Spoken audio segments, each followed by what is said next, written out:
Hey, seeing as I'm spotlight there, I can't even say the word now. This is a great start. I'm spotlighted, guys. So we'll make a start.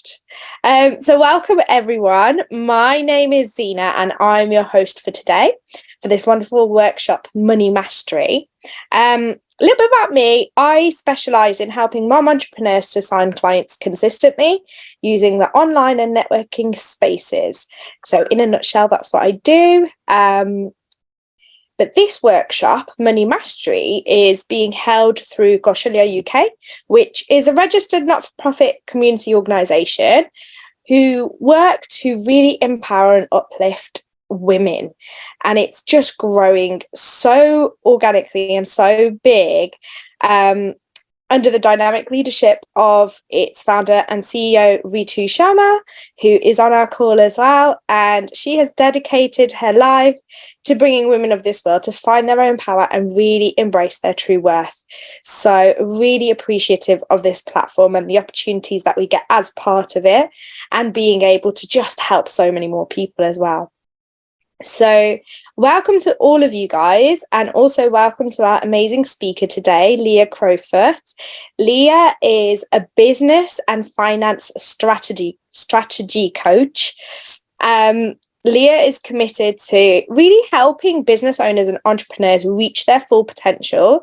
And as a qualified and experienced management accountant, master practitioner of NLP and timeline therapy, which I love, and a mental fitness coach, she really uses all of these skills and draws on these skills to empower other business owners in really stepping into and having a great relationship with money. And that's why we're here today.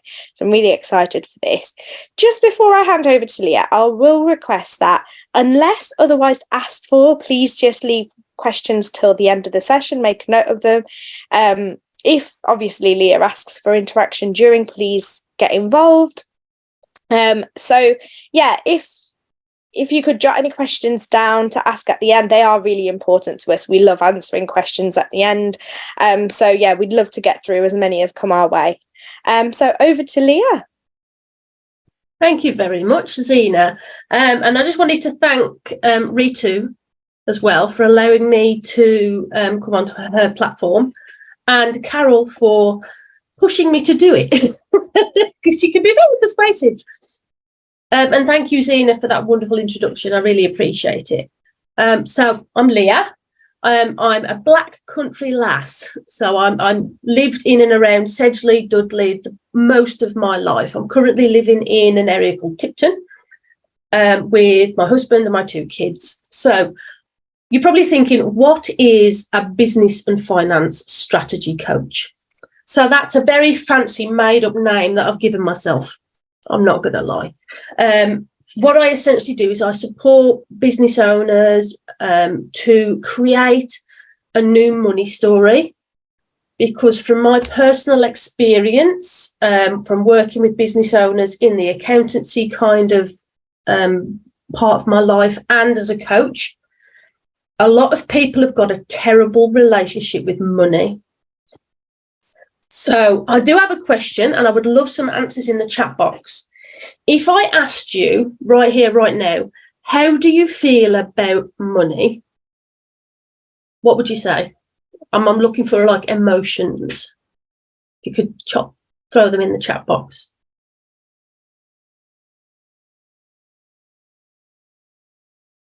Love it. Protective. Powerful. I love it.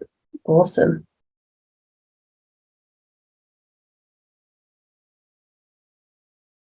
Joanne, I want you to put something in there, please. Can't live without it. Very true. And what does that actually mean to you in terms of an emotion, Carol? It makes you work hard. It does, very much so. But how does that make you feel?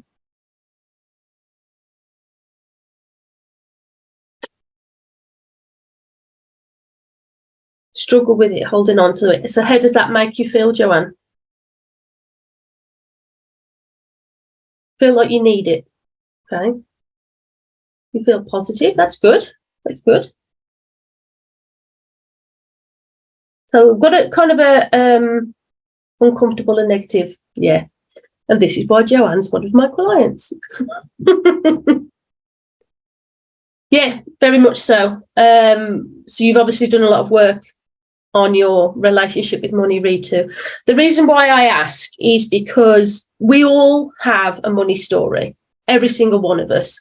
And what the money story we've got is not actually ours. It's one that's been passed down to us from generations, past lives, if that's something that you believe in. And then all we've done is then add to it by our own personal experiences with money, which is based upon the beliefs that were instilled upon us by our parents' parents, any past lives, etc. And one of the other biggest things that causes a really negative relationship with money is financial domestic abuse, which is something that I've come across quite a lot within conversations I've been having with women recently. And it's quite scary, really, the impact that has on your relationship with money and then how you then deal with it. So I thought I'd tell you a little bit about my story with money. For me, there was a lot of shame and resentment attached to money based upon my parents. We've always lived on the breadline, 100%. When my dad left, we were on benefits. So we were living off benefits. My mum couldn't work because of looking after the three of us, because my dad had moved on somewhere else. So there was my mum looking after the three of us. She couldn't work. There wasn't enough time in the day for it. It didn't bother me, as far as I can remember, when I've done all the regression work on myself and working through my own money mindset and understanding my own money story. It didn't affect me until I got to around 11 years old, when I went to secondary school. And it's ingrained in my mind, this situation. We had to go into the main reception area of our secondary school, and collect a token for those of us that were on free school meals. And being there on show with everybody knowing why I was there filled me with shame, and I resented all of my friends that weren't in this queue with me, because I was the only one. Out of my friendship group, I was the only one. And this shame and resentment grew as I went through my school years, because we still didn't have any money as a family. I got myself a job at the age of 13 doing paper round, £6 a week. You know, money's money. And then I got a job in a paper shop on a Saturday for £28 a week, because I wanted to have my money for me, because I knew my parents didn't have any to give me. But what this led to is I got another Saturday job. I left school at 16. But during these times between 11 and 16, I started actually stealing money from my parents out of their purse, out of my mum's purse. And when she confronted me about it, because as you do, you think you're being sly, but you're really not. She confronted me, and the shame got even worse. And it lived with me all the way through my teen years, my 20s. Then I started my accountancy qualification. And everybody, society, thinks accountant earns lots of money. That wasn't my situation. I was training to be an accountant. I'd had just enough. And I could see all these people around me, and I was like, I don't feel like I belong here, because I have just enough money. And that resentment grew, got qualified, thought, oh yeah, this is where the money's going to come in now. This is when it's going to happen. I had just enough. Resentment grew again. And it wasn't until around 2 years ago that I actually started to really dig deep into this money story and understand why my life, I've always had just enough. And that's where I'm going to kind of take you on a little bit of a journey today on what I did to get to where I am right here, right now.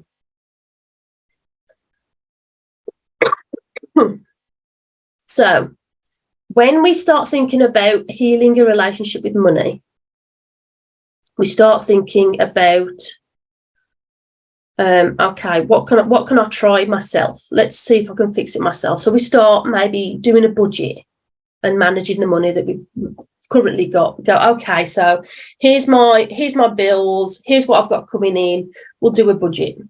That's fine, that's perfect, that's a brilliant first step. Because I did that for about 15 years before I actually started dealing with my money story. And again, it kept me at that just enough level. But that's an amazing first step, because that's a change in what you're currently doing with your financial and money situation. And if you think, what I'm going to talk you through is something called the DILTS model, which is a model of change. And by changing a behaviour, you're at the very bottom of this DILTS model. The bottom layer is environment. So one thing that people do, if they're struggling with money, they'll probably change jobs. So that's an environmental change. Or they'll move house or something like that. So that's an environmental change. And then you've got behaviour, which is when you start kind of managing your money slightly differently and thinking slightly differently about it. Excuse me, getting a dry throat.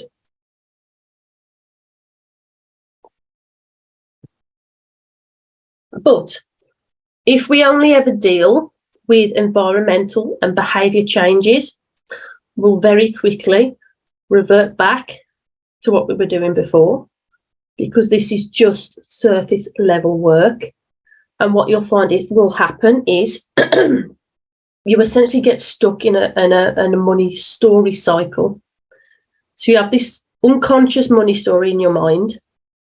Something happens in your life, and then you basically confirm that this money story is true to yourself, because what you've only changed your environment and your behaviour, but the money story is still there. So it still plays out when you're dealing with money in whatever situation that it is. You're still dealing with it the same way.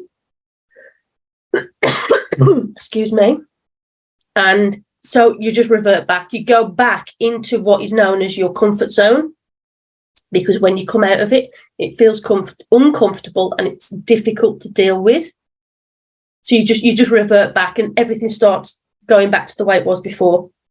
So essentially, you've changed a little bit, but actually nothing's changed at all, which is why sometimes people then will add in skills and capabilities, which is the next level up. Like me, I'll be an accountant. Accountants earn money. They'll know how to manage money better. That's what I did. But you could go on like a financial advisor course, or you could do a money management training or something like this today. You can do something like this today to understand what's going on with your money and how you can change it.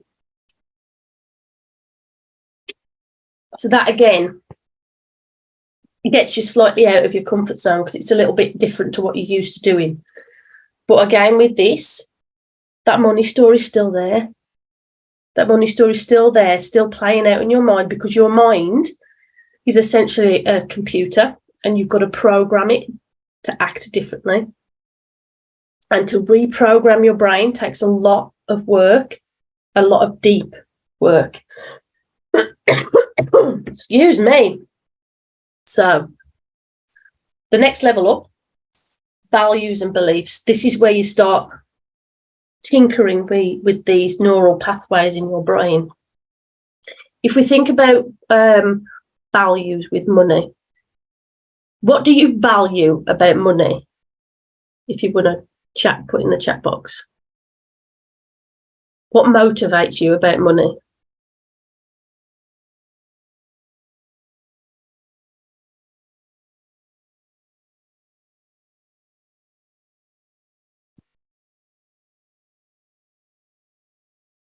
Awesome.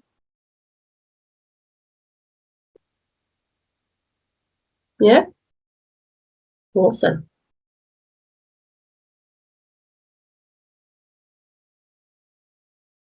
Brilliant. Okay. So, provide for your kids, Ritu. What is it that you're trying to achieve by providing for your kids?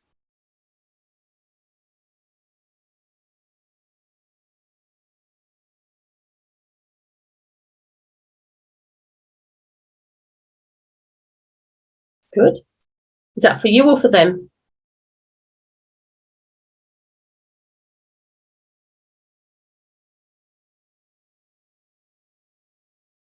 Okay. Value choices you can make. Okay, so what's your motivation for having choices?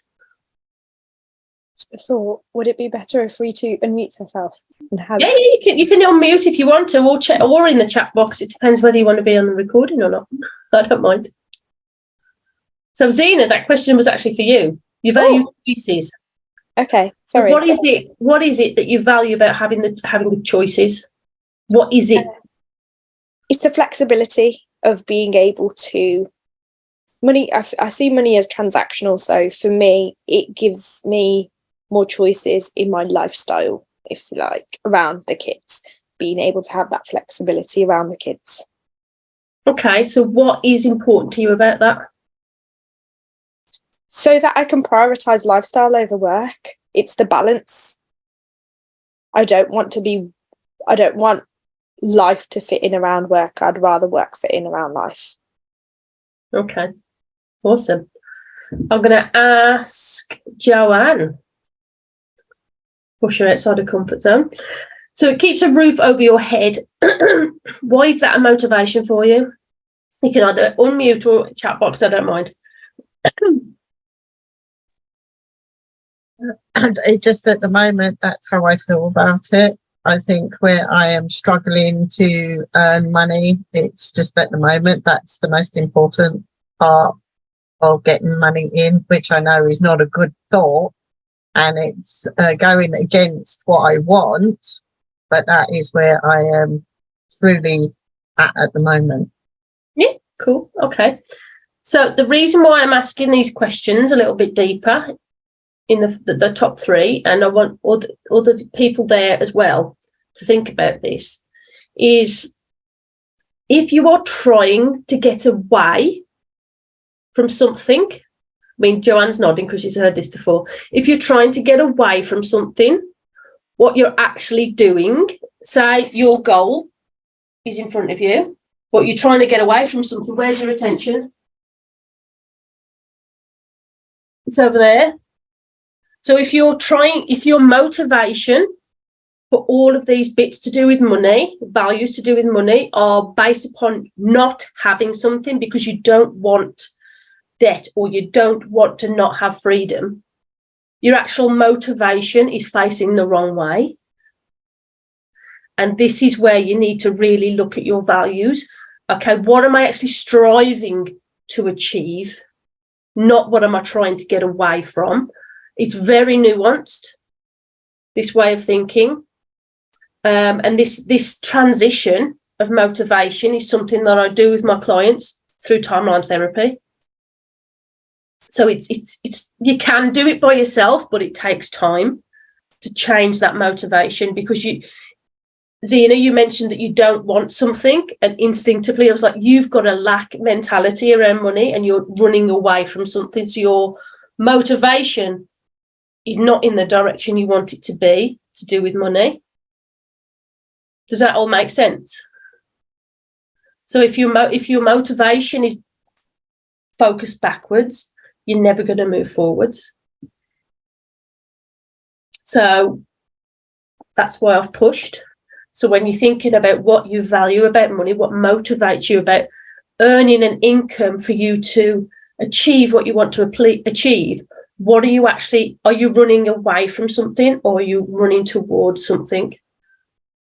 That's what I want you to think about. And that's where the values and beliefs come in, which is up that hierarchy, and just switching that motivation and stop thinking about what you're trying to get away from, changes the whole rest of the pyramid down, because your environment changes, your behaviours changes, your skills and capabilities change, because your whole thought process to do with money completely shifts.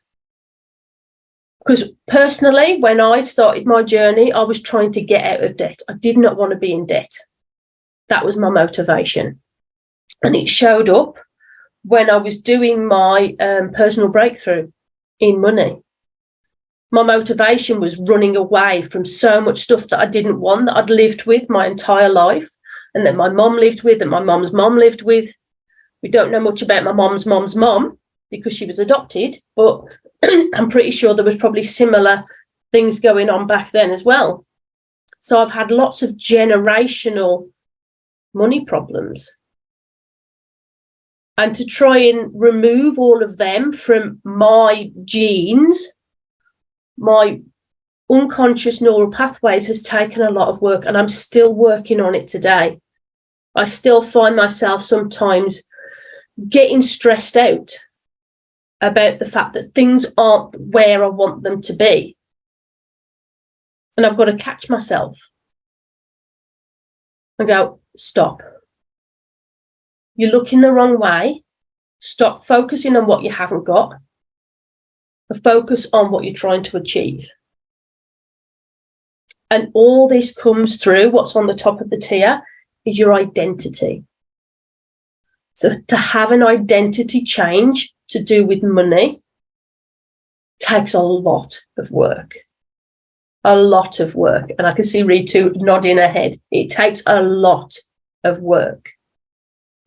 But to become so kind of detached from these generational and lived experiences to do with money, you need to change your identity on how you are as a human being and how you act in this world. And this again is what I do with my clients. Joanne, at the moment, we're going through a 6-week self-mastery course, which is a course where we master those mind monkeys, those negative thoughts that we have in our mind. We call them lots of different names, the judge being the biggest one, the one who judges you, judges others, and judges situations. So when it comes to money, you are generally judging yourself for not being good enough, others for having more than you, and that your situation is what you're judging. So in this self-mastery course, which I take all my clients through, we learn how to recognise when we're in this judgment state. And there are loads of other things going on in there, but I won't go into that. But this is causing an identity change, because they're going, oh, there's that negative thought. That's a neural pathway that's been built in my mind based upon my life's experience and my generational experience to do with money. So I'm going to catch that and go, no, actually, this is what I think now. And you catch it every single time. And even if what you want to believe isn't the physical state of what's happening, your brain doesn't know the difference. So if you believe that you are going to be earning XYZ by XYZ to achieve the impacts you want to have with your life and business, imagining that scenario will tell your brain to change that neural pathway, because the brain doesn't know whether it's true or not. Because if you're thinking it, it starts to believe it. So that neural pathway changes and you start to change your identity. So I went a bit deep there. Does that all make sense with everybody? Awesome. So what can you do here today? Obviously, because you can't just jump into working with a finance coach like myself. So some tips for you. Number one, if you're not already, start paying attention to what's going on in your money. So have, say, a spreadsheet. I've got one you can download for free off my website. And if you're a business owner, I've got it attached to like a tax forecast. So you know how much tax to save every month based upon your profits. And that's for free on my website. So start by doing that.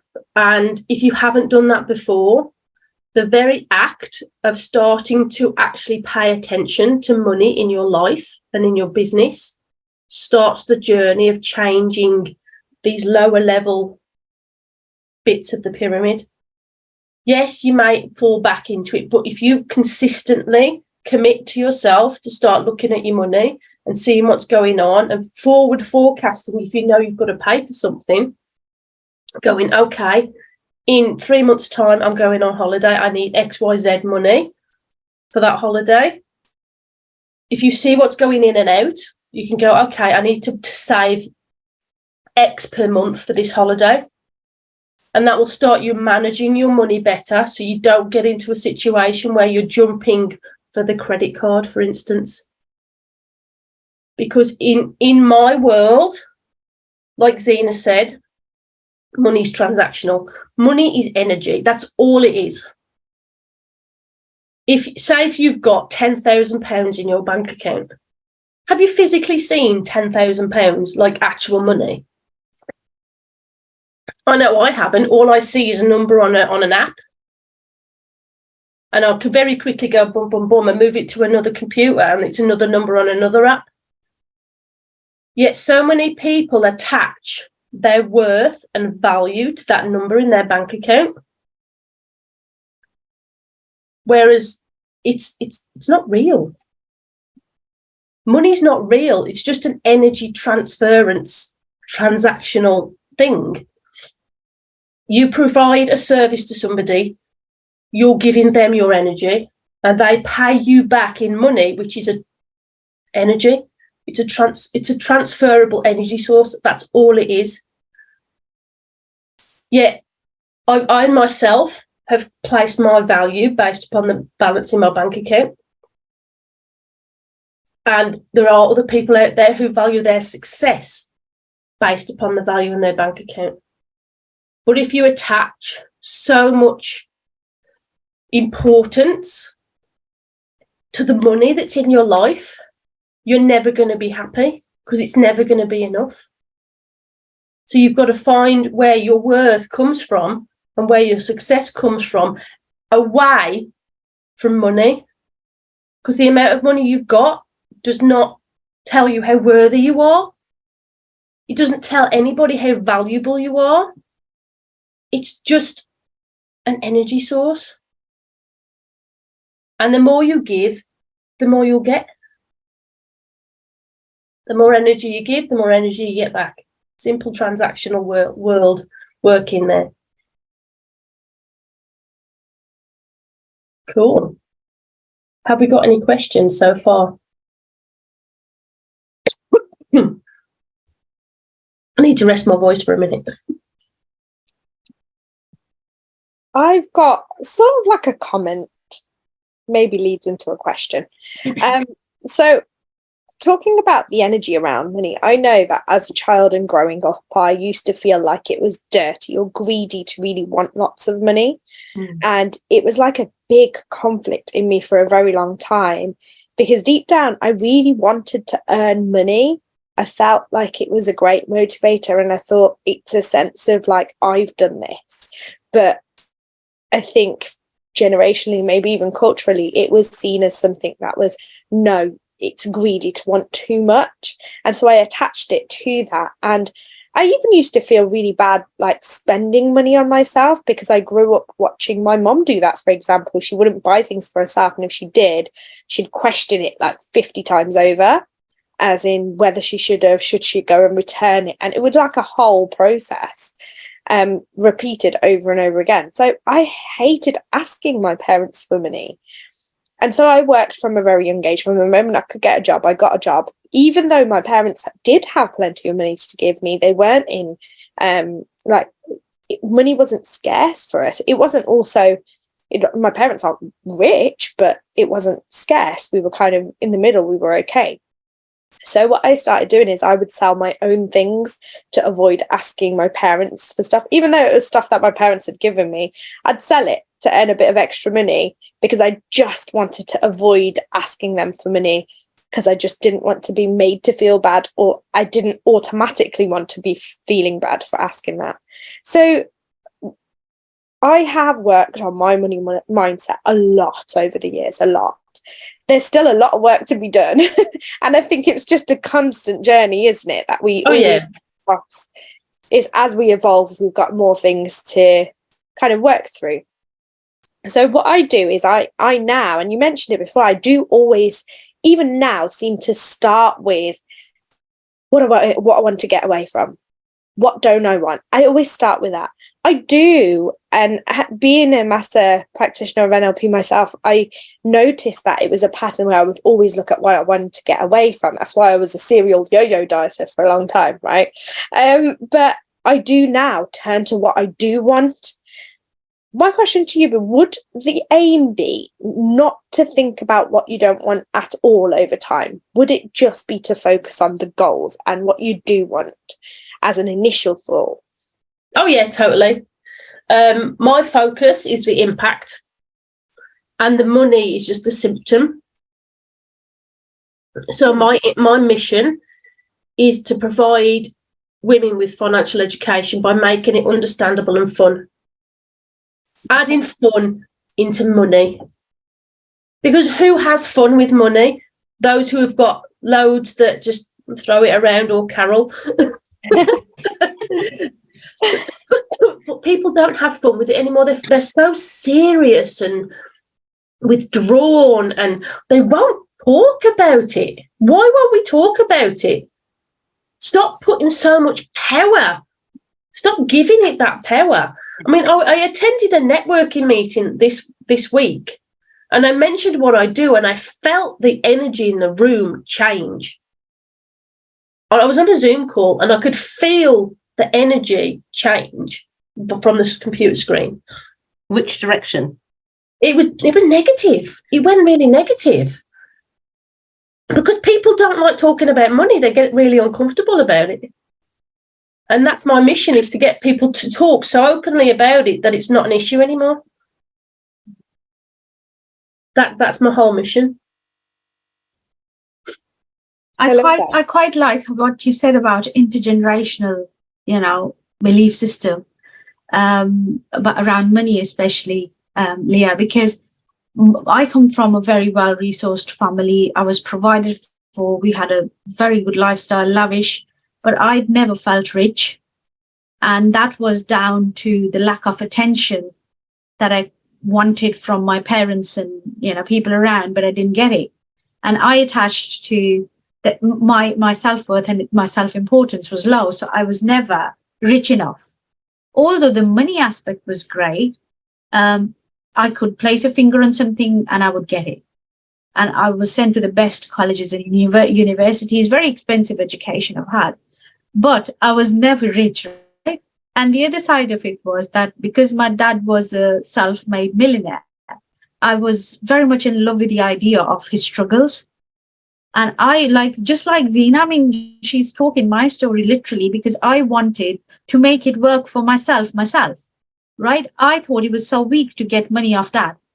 And whereas my other siblings were okay with it, I was never okay with it. And I paid the price for that, right? And for a very long time, I was very uncomfortable around money. Money was not a positive thing because, when it comes to you, you become selfish and greedy, and even if you have it, it should all go out, and it should only be used to help and support others, which I still believe in, but not all of it. Prioritizing yourself first, haven't you? Absolutely, you have to got to help yourself, but it's very fresh learning for me as well. I mean, my first book was called Rich Man's Poor Daughter, because that's where I was at 6 years ago. That's what I thought I was. That's how I felt I was. I mean, I'm relaunching my book and I'm calling it Rich Man's Rich Daughter, Leah. So that's the reflection of the change of, the shift I've had around money. But yes, it is. And generationally as well, because my dad struggled, I thought and very fairly felt that I have to as well. I mean, it's not fair that I take dad's money easily. And so, so there's so many different things, angles to the intergenerational belief system as well. Yeah, I mean, you can't blame your parents. No.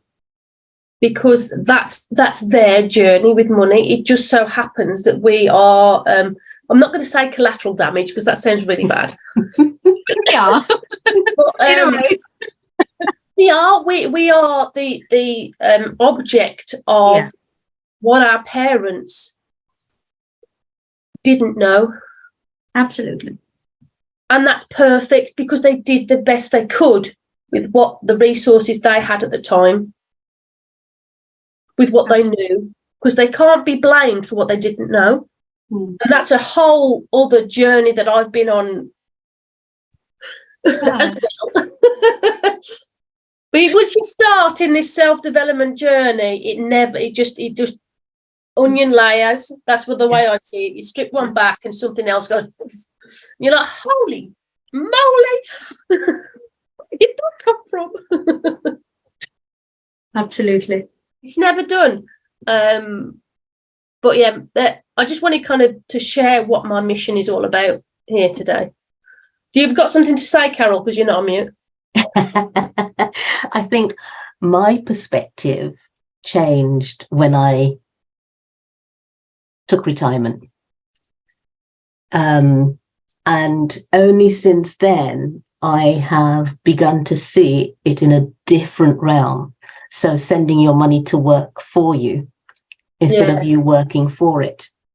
So I've been able to engage in different platforms, if you like, that I have been able to make that and play with it. Yeah. So I mean, that's a journey, but it is a journey. That's the next step. The next step is first kind of sort your mindset out around money. The next is make it work for you. Yeah. And there's lots of professionals out there that can help you with that. That is not me. I'm in the right space. Yeah, exactly. So doing things I never thought I would have done in terms of hearing about the different, what can I say, opportunities out there. Again, until I retired, there wasn't the space in my head to even explore anything else because I was in the 9 to 5. But the time that I've got now, even though Ritu keeps me very busy, the time that I've got now allows me to do those adventurous things. That's a very good point. Yeah.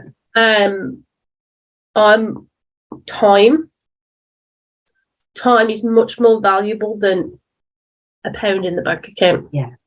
100%. Because you can always get more money, but you can never get more time. Once it's gone, it's gone. Because you can always generate more money. And that in itself is a massive mindset shift, especially for people who do struggle to say outsource things. Cleaner, save you a few hours a week cleaning your house. You're like, oh, but I don't want to pay that money. But think of what you'll get back. Think of those 3-4 hours that it takes you to clean my house. What you'll get back by just employing a cleaner to just come once a week and clean your house. And that's a very small investment. But to get your time back is more valuable than anything else that I could teach you here today. is to do things that are going to give you more time. And energy. And energy, yeah, because especially those of us that have got children. I mean, my children are 3 and 6. They're not going to be 3 and 6 for very long, although it's hard work right now. They're going to be adults in a blink of an eye. I mean, I think about how old I am now. I'm 38. So my mum had me young for only a quarter of my current life. That's it, just a quarter of it, 3/4 of it. I've practically been independent and on my own with a job from the age of 11, you know. So, yeah, it's very prevalent in my mind at the moment about ensuring the time aspect of it, not the money. The money doesn't matter, it'll take care of itself. Zena, you did unmute. I did. I was going to ask you about, it may not be your area of specialism, but dealing with and how to build positive relationships around money for children when you have children, like how to really encourage that, because I find everything is online. And like you said, we've never seen £10,000, but my children don't even see like £1 anymore. Do you know what I mean? Everything's done online. Everything's done on the phone. Like most of the time, they don't even see me pull my purse out. And I have thought, okay, do I need to make a conscious effort of actually using cash? Yeah, I mean, what I haven't experienced it yet with my 2 because they're a bit too young. But my sister got my nephews, they're 15 and 13 now, they got a Go Henry card.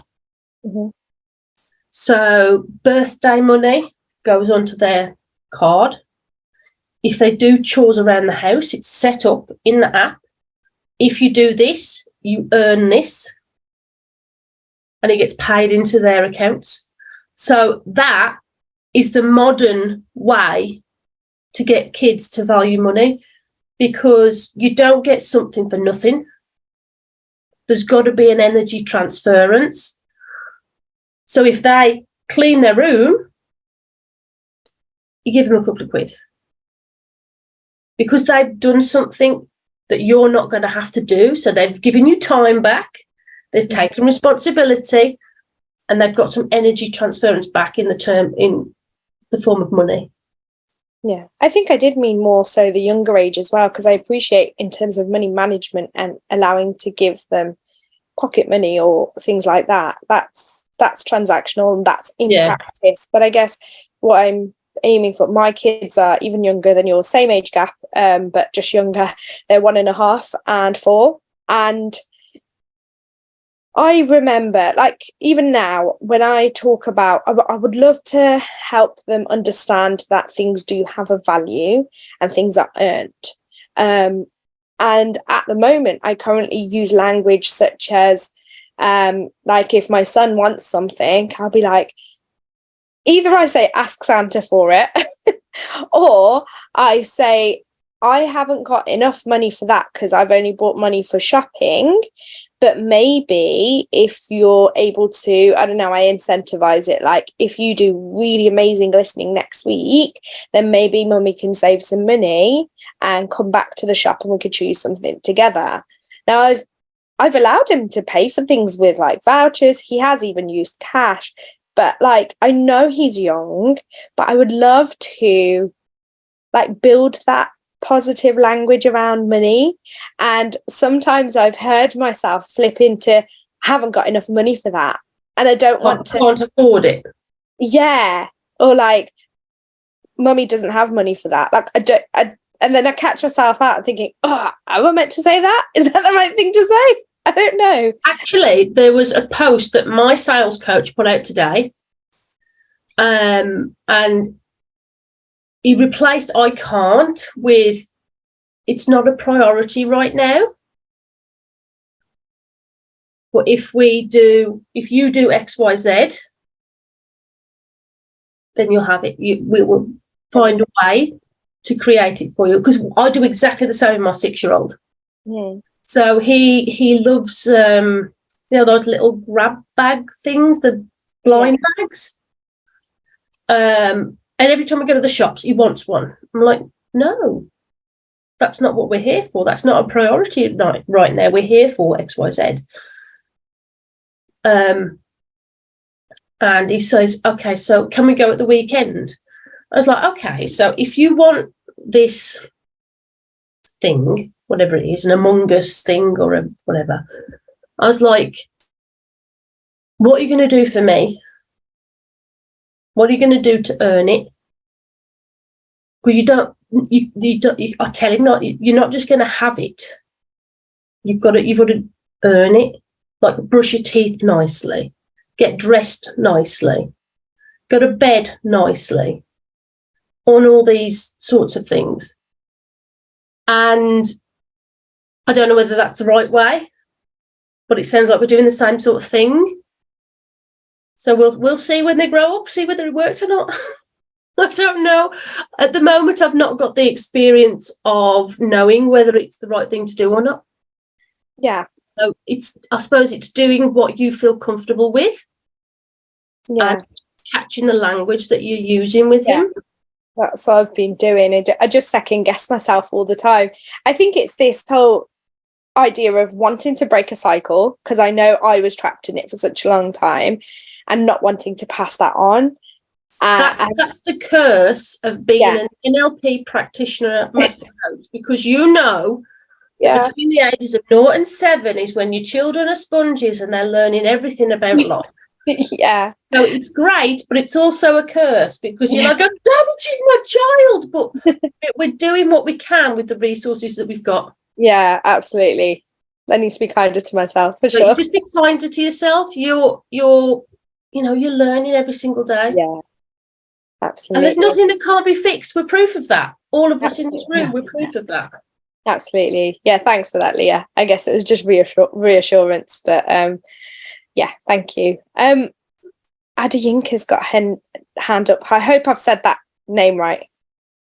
Please correct me, but please unmute yourself and do ask away. You're on mute at the moment, so you may need to unmute yourself if you're speaking.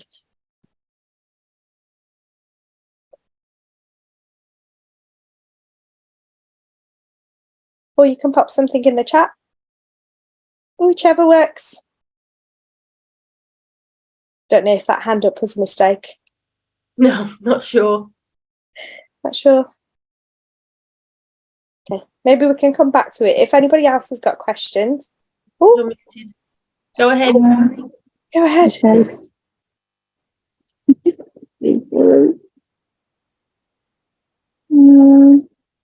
Right.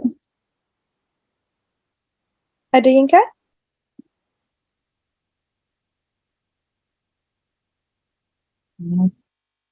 Where am I? It's all right. We can hear you. We can't see you. We can hear you. Oh, hi, can you hear me? Yeah. Yes. Okay. Hi, I'm so sorry. I actually popped to the shop because the shop was closing.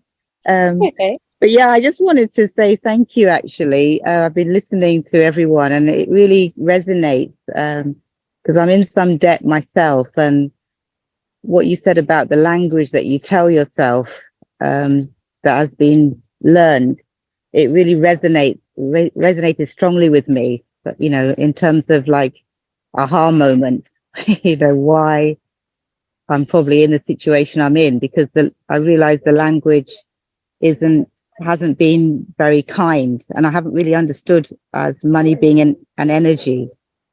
So that's really interesting, actually, just a different perspective, which I kind of need to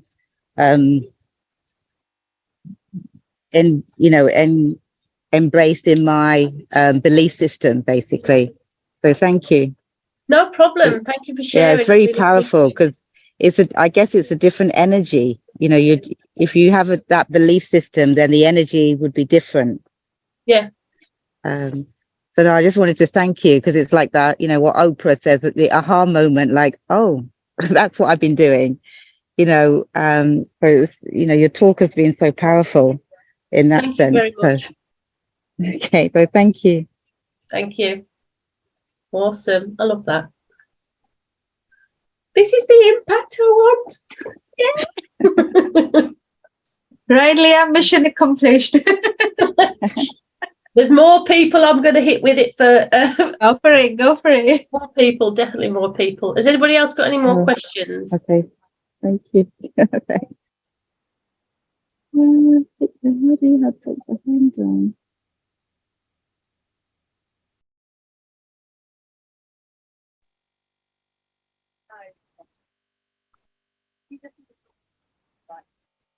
I think the room's gone. No more questions, guys? Okay, I think that's everybody. Awesome.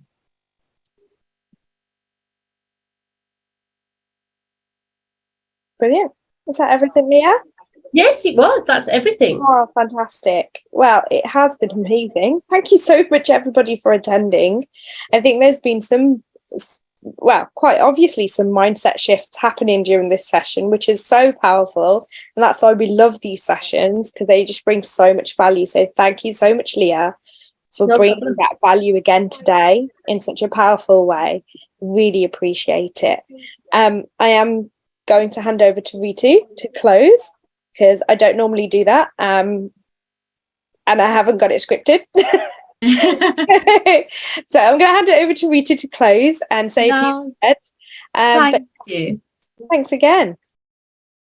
Thank you so much, Zina. I mean, I want to say a big thank you to Zina first for bringing us all together. Zina, I understand it takes a lot of time and effort and energy to bring everybody in, to liaise with the speaker, to bring them in, to schedule their, speaking time, etc. So thank you so much for everything you do for Kaushalya UK. I'm truly, truly grateful.